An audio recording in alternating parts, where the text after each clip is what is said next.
রাশিয়ার পরমাণু ঘোষণা কি শুধু ইউক্রেন যুদ্ধ ঘিরে, নাকি ইরানকে সঙ্গে নিয়ে নতুন শক্তির জোট গড়ার বার্তা?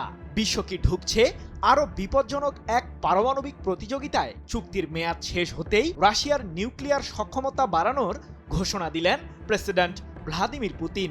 মধ্যপ্রাচ্য থেকে ইউরোপ পর্যন্ত বাড়ছে উত্তেজনা।